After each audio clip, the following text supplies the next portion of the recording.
And it has really just taken this brand to a different level in the market. Like I mentioned, we started out in May of 22 with 6 locations. And today we proudly are 125 locations across 39 states and over 400 territories. Business ownership does not give you more freedom. You are 24/7, but what it does is that it gives you the flexibility to create your own career path, right? The realities of business ownership are, it's not easy. As you mentioned, you're not getting any time freedom. You're going to be working your butt off that first year. You're going to be investing money, working your butt off, and trying to build that right team.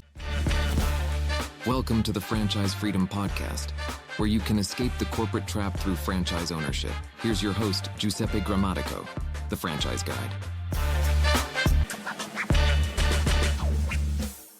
Welcome to the Franchise Freedom Podcast. I'm your host, Giuseppe Grammatico, your franchise guide, the show where we help corporate executives experience time and financial freedom via franchising. Thanks for joining us today. We have an awesome guest for you today. Before we dive in, just wanted to thank you for joining. If you have any questions, if you have any ideas for topics, send it to us our way. You can email us directly, gg@ggthefranchiseguide.com. You can leave a comment in any of our social posts, YouTube. We really appreciate it. Let us know what you're thinking, topics, questions, concerns you have. We would love to make sure we address those concerns and questions on future episodes. So we're bringing on my good friend, Shannon Roderick, on the show. Shannon, welcome to the show. Thank you. I appreciate it. If you could give the audience a little bit of background, a little bit about yourself and how you got into franchising. Sure. Absolutely. Thank you. It started out as a college athlete and played volleyball in college, and had an opportunity to play at a private business school in Michigan. And it was so amazing to see. And this school now actually has franchising as a degree. And it was called Northwood University in Midland, Michigan. And they were always based around free enterprise, right? Entrepreneurship and really developing strong business characters coming out of there, and just had a great experience 4 years there, and then fell in love with the automotive industry. Obviously, being in Michigan, and the big 3 were a big contributor to that university. And after that, got into the automotive car sales and dealership operations there, and had a great opportunity to start with a brand new company called Sonic Automotive. And Sonic Automotive started with 3 dealerships and grew, took the company public, and we were really a consolidator. Back in the late 1990s, a lot of those first generation owners were getting ready to get rid of their dealerships, and Sonic was there to go ahead and either acquire, do a merger with the current owners, and so on and so forth. And just a great run that I had with them, just learning processes, efficiencies, and really expansion, right, across the country, and dealing with different personalities and things like that.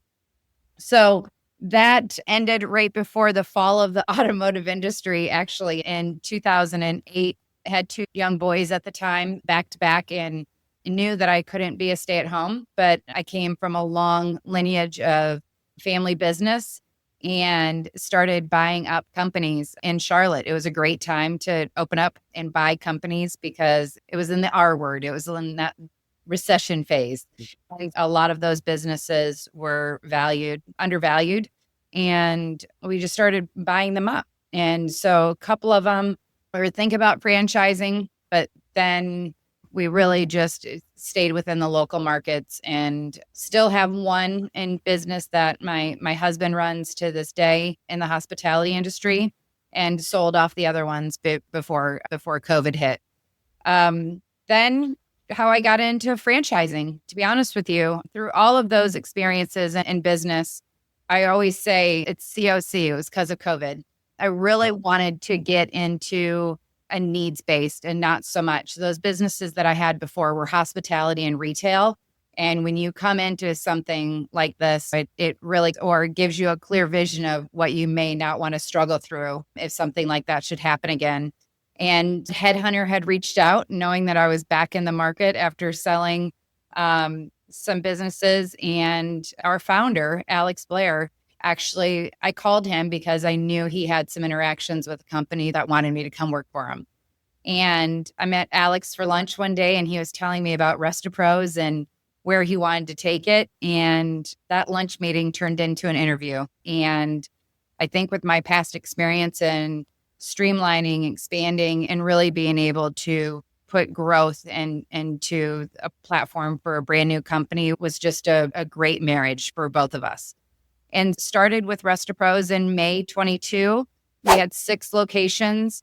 And one thing about RestoPros is they've always had a great foundation. They knew who they were as a company. We knew what we were going into a market. And to this day, we've enhanced a lot of the processes, a lot of the deliverables, but the foundation and relationship building in the market is still one of our main bread and butter that we have. And it has really just taken this brand to a different level in the market. We, like I mentioned, we started out in May of 22 with 6 locations. And today we proudly are 125 locations across 39 states and over 400 territories. Wow. That is absolutely amazing. I didn't realize just basically 3 years ago. Yeah, I know. Just had my anniversary last weekend. Yes, congratulations. Happy Mother's Day. You hit them all this month. For the audience not familiar with RestoPros, who is RestoPros? What does RestoPros offer?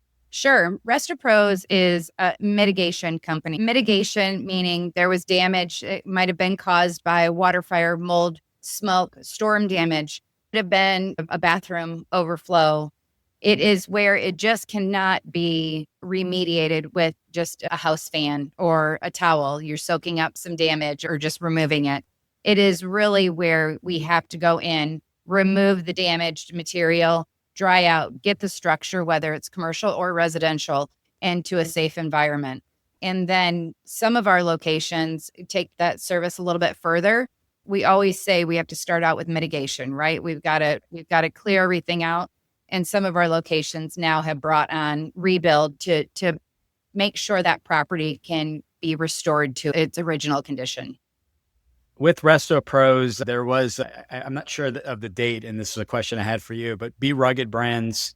Tell us a little bit about that and maybe any of the other brands that fall into that parent company or that umbrella. Absolutely. Because of the success with RestoPros and the team behind that success, our founder is a very innovative individual. And we really did, when you have something really good, you've got the secret sauce, we've got the boilerplate. And more than anything, we had the vision of services and home services we wanted to bring to our markets in surrounding communities. And so Alex developed a company, a parent company called Be Rugged Brands. And that is going to house our different home services brands. We're cleaning out damage. We are sometimes in sewer and what we call in this business category 3. You would not drink it. You would not want to sit in it. You would not, it's bad. It's contaminated. You've got to clean everything that it has touched. The second brand that we have recently launched is called Scoop Brothers. And Scoop Brothers is going to be a pet waste valet service.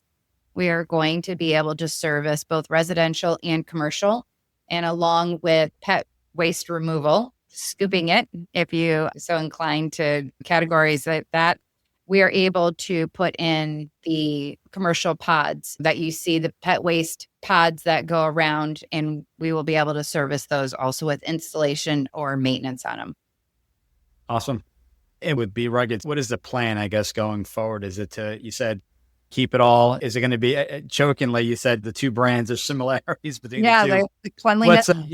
What does the future for the brand look like? We are going to look at some more home services brands that really are more of either a subscription based model that it's reoccurring and or needs based. We really have a niche in this emergency services through quality of work, reaction and response time, and just how we deliver things to insurance and to our customers.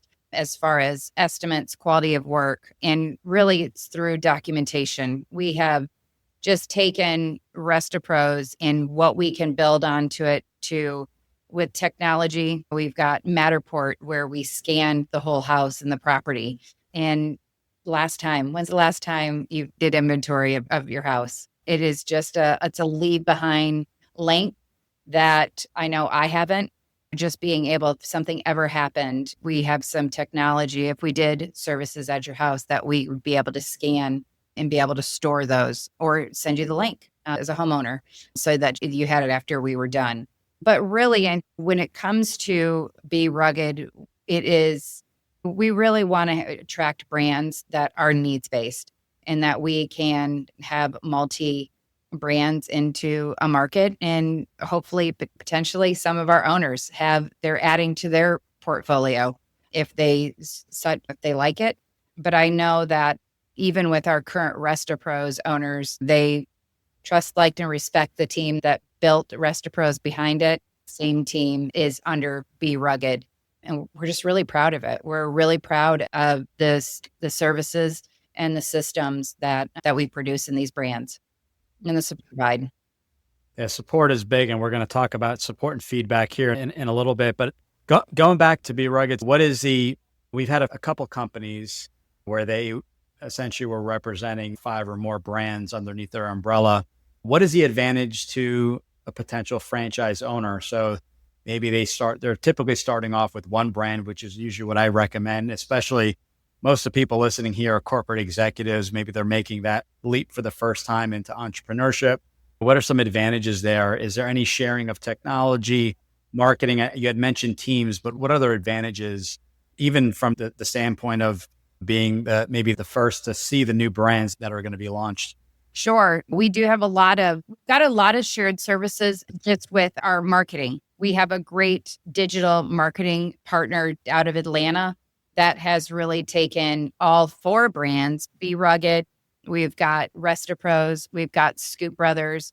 We have a new brand out there called Crawl Space Guardian, and that is going to focus on the encapsulation and crawl space needs for homes, which is so important because we know that if we're taking care of that underneath, that you want to take care of the foundation of your home and what it sits on, or we're not taking care of that base, it can start causing more problems. And what I think is important about Be Rugged is that having the shared vendors, having the shared services, they all know our mission. They all know where we're going. And I think more importantly, it's just the standardization that we know what kind of quality that we're getting into a partner. And I think that's really something that you have to hang your hat on, because we did a lot of research. We made sure they could scale with us. But like we do in RestoPros, like we do with all of our customers, business starts with a relationship, and having those strong vendor relations that know where each brand is heading and can satisfy it and be there for our owners, I think is really important. I think the second thing about the shared services are vehicles, right? There's a different vehicle for each of these brands, and there's some expense control with that. And we've got some benefits that will also, as we use one for one brand, we can use it in another. We should see some of those savings across the whole company. I like that. Yeah, because sometimes people ask, is it better to stick with one brand, add a complementary brand? And there's pros and cons, there's differences. I don't even like to say pros and cons. I like to say there's differences. And sometimes the options may not be there. Maybe an instance where the territory was sold around you and now you're looking at a complementary brand. So it's good to have those options, because I always encourage everyone to think out, what do the next 5 or 10 years look like? Are you looking for a quicker exit? Are you looking to create a legacy for your family? So these are all things I have them maybe not necessarily deciding on day one, but just thinking about as they expand their business. That's a big one. In our last conversation, one thing that really attracted me to RestoPros, and we've helped quite a few people move forward specifically with RestoPros, is the support. And not only support, the lines of communication are completely open, checking in with franchisees and things like that, which I think is a major differentiator. We speak with numerous brands, And the level of support is definitely on the high end, knowing what's going on with each franchisee, what their thoughts, where their needs are, maybe what their struggles are. Can you elaborate a little bit on that? Because you hear, and it's been, I believe, in a way, overused, responsible franchising. What is that? And I've seen it take all these different directions, but it really boils down to supporting communication. So can you expand a little bit on, or elaborate a little bit on what, how you work with your franchisees? Yeah, absolutely. And I have to tell you, our level of support almost came by default. I probably was a little bit of a unicorn because I had zero franchise experience. All I knew is that there was an owner, they invested money, and we needed to support them. Right. No one told me that, we could suggest some things. Nobody said, hey, I came from a business where we owned these properties, we owned these entities, and it was over 100 locations across the US. And so if something didn't work out, you went to that location, you supported the team that was there, you put action plans in place, and we just said, hey, we're going to follow up with you and we're going to right the ship and we're going to keep moving. Well, in franchising, I said, we're going to go support them. We're going to put people in the market. We're going to put people in the field. We're going to have meaningful conversations with our owners because they just didn't buy this franchise to let it sit on the shelf. They didn't let it just fall. But what we really recognized in the very beginning is a ton of our owners came from being responsible for somebody else's assets and liabilities. And now they're responsible for their own. What we did realize very quickly getting into this is we needed to help them set up their business, run their business, learn a new industry. And we dumbed it down. It was, do you know how to do this? Yes, I know how to put my name in here. Okay. Do you know that you need this general liability? Do you know how to go down and get a business license? And so when you give that level of support, it automatically builds camaraderie within your company and a culture. And that is one thing that we really do mean what we say is when you become part of Be Rugged or you become an owner in RestoPros or Scoop Brothers, it is just not a gimmick. It's just not a one-liner. You are part of this family because I take responsibility for, and so does the rest of our team. You invested your hard-earned money into a brand and we need to deliver on that. And so I think really having the level of support and growing at the same time is always listening to your franchise owners, seeing, you hear one thing, yep, we're going to address it, and see, you hear 2 or 3 things, okay, let's talk to the team and see if anybody else has heard it. You hear 4, 5, and 6, we need to put a process in place to either correct it, either celebrate it, correct it, or why does it keep coming up? And I think having that impact of being hands-on and not waiting, when should we launch it? Not waiting, when should we change it? We heard you, we need to help, we're going to change it now, and we're going to keep the ball moving. And I think that has a lot to do with our success is that we listen to the system. Yeah, and that's it, right? You may think you had it figured out, but the people that are running their businesses every single day, they're coming across, there's going to be some issues. Maybe, I don't know, something needs to be changed, whether it be the pricing, maybe the marketing, maybe the target, who you're going after. I think that's huge. When I check in with people we've helped over the years, sometimes they'll say, I feel bad asking about this, or they may think they're the only person experiencing that issue. And I said, that may be the case, but it probably isn't. And you should really check in with the franchisor. Usually there's a coach assigned. You speak directly with the franchisees. That's not the case for every brand. So I always say, reach out. If you're having issues, bring it up. If the financials aren't aligning, bring it up. Maybe you're accounting for something incorrectly. Maybe there's just a mistake in the chart of accounts. Whatever it is, go back to the franchisor. And it's amazing how many people say, you know what, I should have done that. Not sure why I didn't. And on the flip side, you may think everything is going well and there's no complaints. System's growing and some of the franchisees may be struggling. So I always encourage them, bring it up. And it's not to complain, but just to say, hey, maybe this isn't working. There needs to be a better way, or maybe we need some retraining and we need some additional support. So I think that boils down to, would you say culture, or we call it support, but it all kind of blends together. Support, culture, feedback. I think that's a big part. And you'll get to hear that when you're talking to franchise companies and speaking with the franchisees on those validation calls. You'll get to hear directly from franchisees if the franchisor has that open door policy, if they're supportive, if they're acknowledging of any issues and trying to work with you and help you. Anything I'm missing there? Because I think that's a big piece, and it's an area I see a lot of people not asking about. Yeah, you hit the nail on the head. I think it is. I think it is being able to be accessible, right? And letting your owners, I keep saying franchisees, they're owners and they help us build this brand every day, but knowing that they have that accessibility to the team, and that they have the freedom, right, to say what's on their mind, because they are part of a family. What family discussion have you had within your own? And it's always been positive or great. And the one thing is that I truly believe that everything has a solution. And if we know about it, then we can help solve it. If we don't know about it, that we can't do anything about it. So we always really try to end every conversation. We tell our team, let me know if there's anything we can do. Please don't be, whether it's carrier pigeon, email, text message, or phones are always open. Our doors are always open. But to become a better brand, we need to hear from our owners, wrong or indifferent. And as long as you can accept that openness and not know that you're the master of all the answers, I think your brand can continue to grow in a positive manner. And then it leads really to some ownership on our owners, right? For example, something came up and I said, did you let anybody know?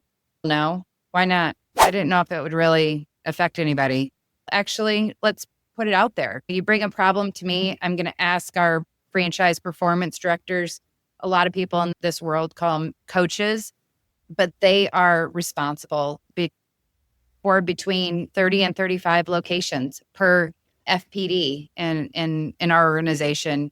And they are there to just focus on those locations and being able to help. So I think the more that we can communicate to them, hey, put this out to your division or your region, see if they're having these same things, then it's easier to move that needle to correct anything that we need to address.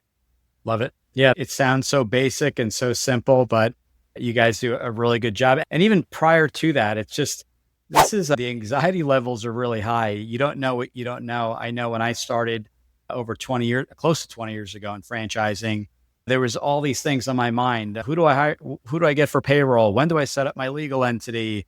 What about all the other legal documents? Do I need a franchise attorney? There's so many moving parts, and we help where we can. But I like that you have that checklist, putting yourself in their shoes. Basically, many of them have never owned the business before, so really giving them kind of step by step, as you mentioned.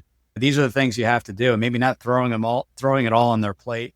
Just saying maybe these are the first 5 things you need to do. Break it down, because it does become overwhelming if you've never done it before. And some people may be still transitioning out of a job, or maybe they just left their job, but they're prioritizing everything. When do I order the truck? When do I start hiring employees? So that roadmap, that guide, I think is crucial, and it definitely helps with the nerves and helping them make better decisions in that we have a plan. And these are the 5 items we have to tackle this week. So that's a big part. And those are some of the questions and that I get concerns, like where the heck do I even start? And I go, let the franchisor will assist you in that process. What else stands out to you from a support standpoint with RestoPro? We'll call it Be Rugged, because you have multiple brands that really go over and beyond supporting franchise owners. A lot of these owners are first-time owners. So what else from a support standpoint are you offering to assist them? I think what sets us apart and what allows us to support is the camaraderie and the care. I am not just here to take a royalty. We have always said that we want these brands to change people's lives, right? They were doing what they were doing. They invested their money in something, And we want to give them the roadmap to be able to be successful. And I think A, listening, B, being innovative. I always tell people, they're like, wow, the training from when we started as an early adopter, 0 to 30, looks completely different now at 105 and 110 and things like that. And I said, because everybody's human, right? And when we get these questions in presentations or in training, in our new owner training, and we come across somebody, I think it is always really important to have an open mind and being able to make the system better and to ask questions. We have discovery days. And probably about 3 months ago, we had about 15 people in this discovery day. And I looked at one of my coworkers that we were presenting with, and I said, we have a problem. She said, I thought that discovery day went really great. And I said, no, the discovery day went great. But we've made the presentation where nobody had any questions. And that makes me nervous. And she was like, well, that means we've made the presentation great after everyone. And I said, but we need some interaction.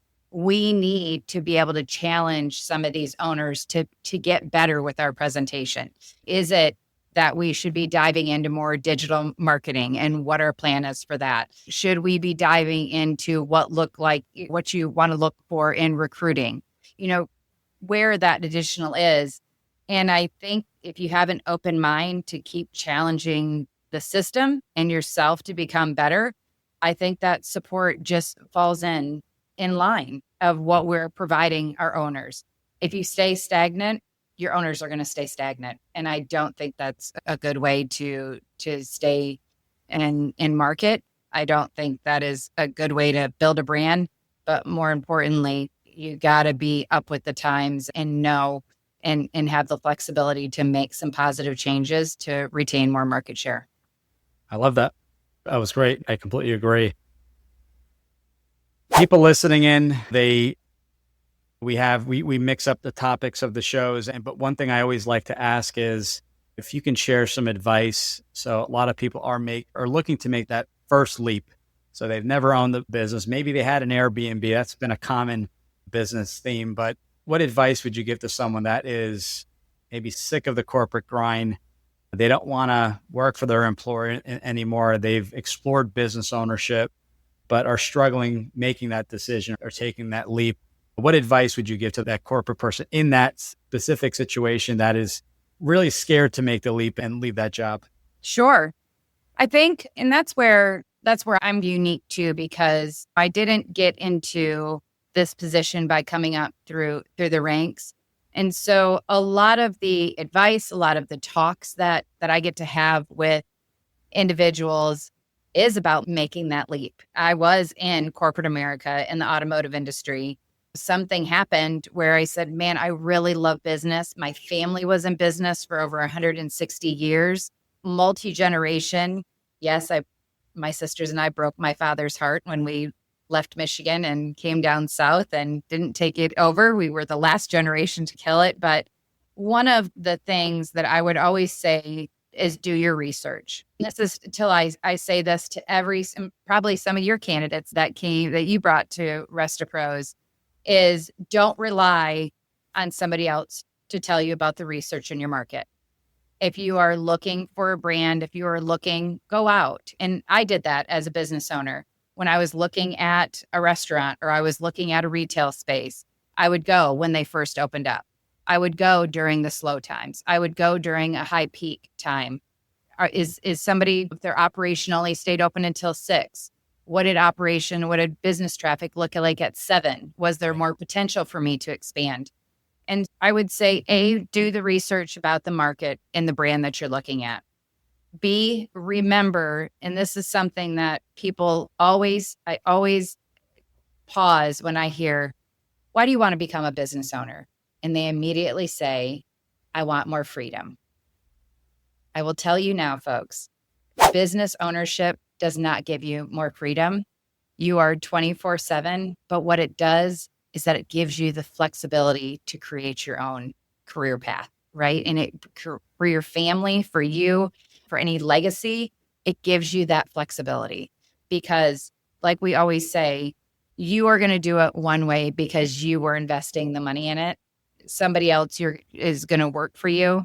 But the biggest thing that I always tell people is do self-evaluation. And self-evaluation is going to be, that's the last key to it. Do your research, make sure that you understand your why. And lastly, self-evaluation. Are you somebody that can be disciplined to follow a process?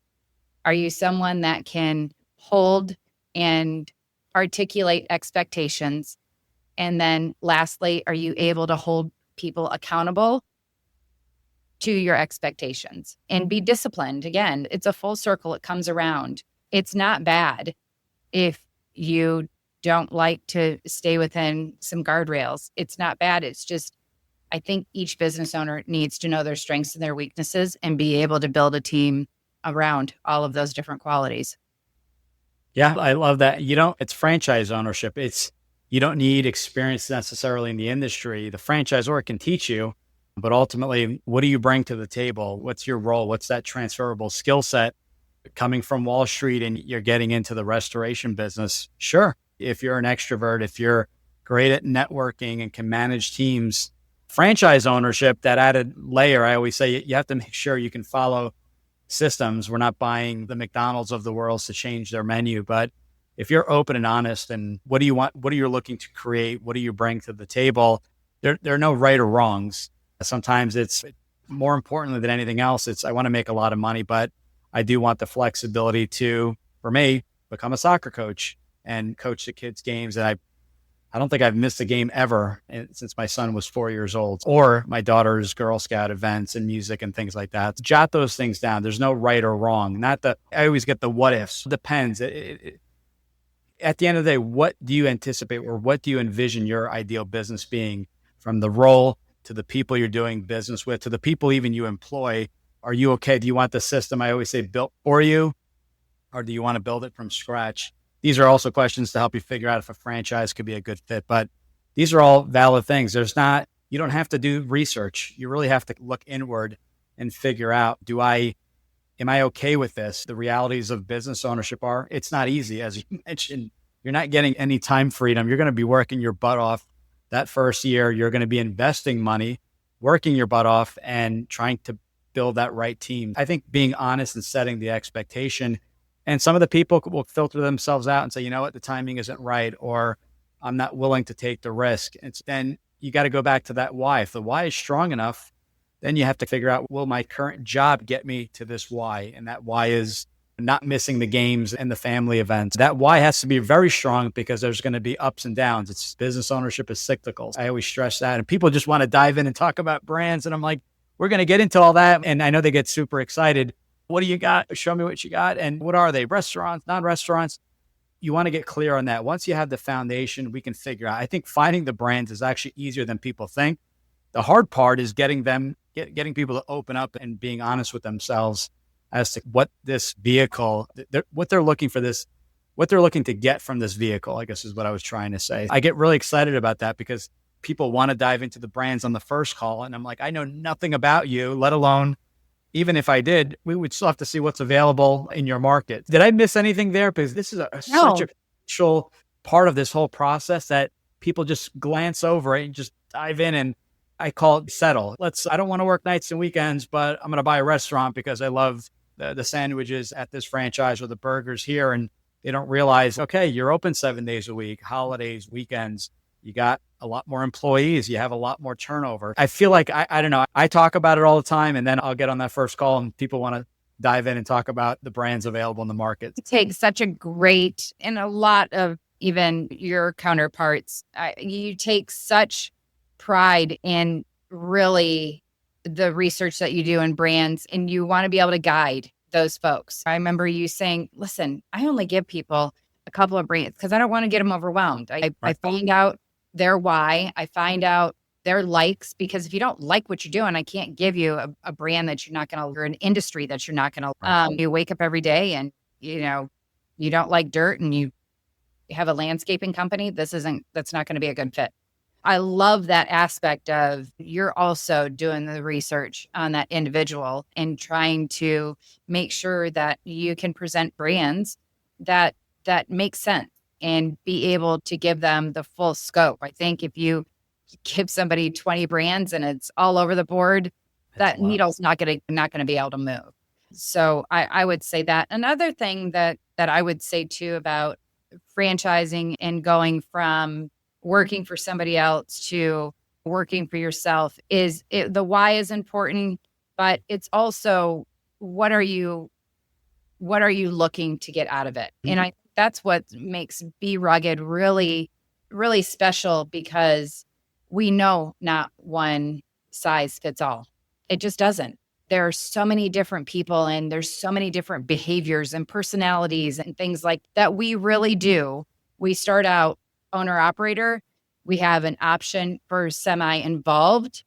And then we have the executive model. And we have something for every single brand in one of those three options.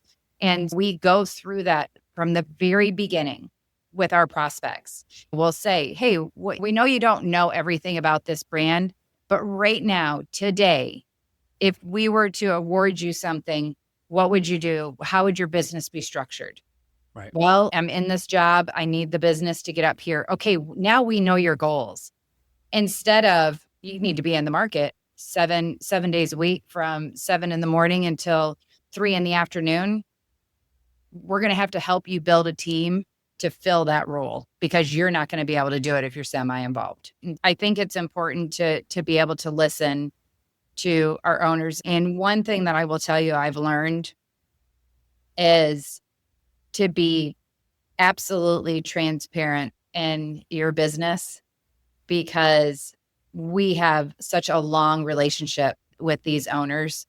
That is the best team building, brand building that you can do because the message doesn't change.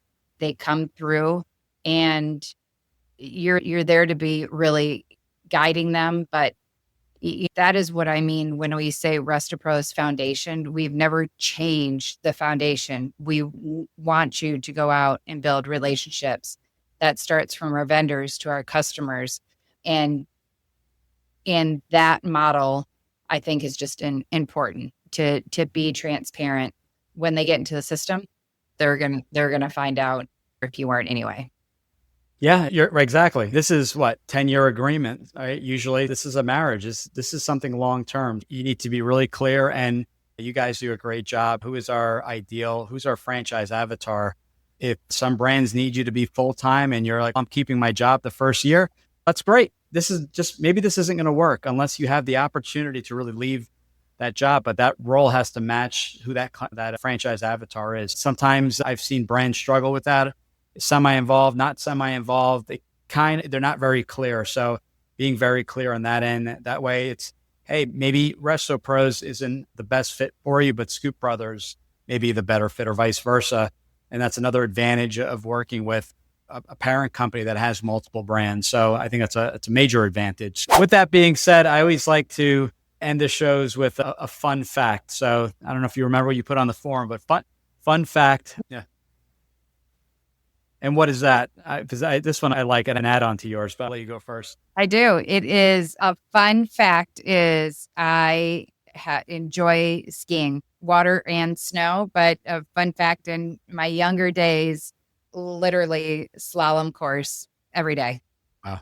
Beating the street. And now my boys who are now 18 and 19, they're like, oh my gosh, you can still do it. So that is my one thing that I do as we all continue to get older every year.